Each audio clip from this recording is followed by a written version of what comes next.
Sawa ko. Sawa ko. Oh, Problema mo. Ba't malungkot ka? Ano ba iniisip mo? problema ko dito eh. Sa cellphone ko eh. Ano problema mo sa cellphone mo? Sira ba? Eh kasi ano to eh. Kaya na ko pag ng umaga ginagamit. Hanggang ngayon, gabi na, 6 PM na oh. Hindi pa rin nalulubat. Ano ba namang cellphone tong binili mo sa akin? Ano problema? Ano bang battery nito? 24 volt? 5,500 mAh. Ano? mAh.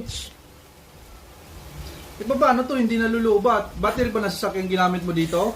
Para tipid nga sa kuryente. Hindi ka charge ng charge.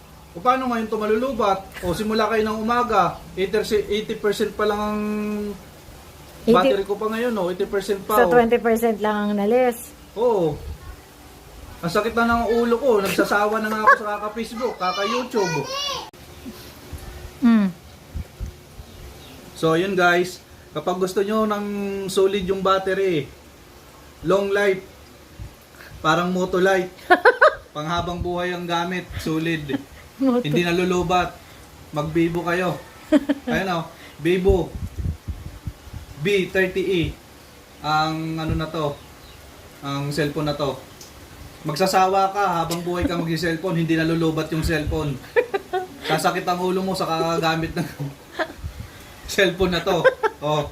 Oh. Pero pag pinalo kaya sa ulo yan. Ewan ko lang kung matibay.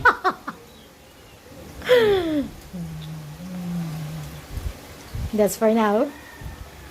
Bye. Laki ng problema mo. Sawa ko.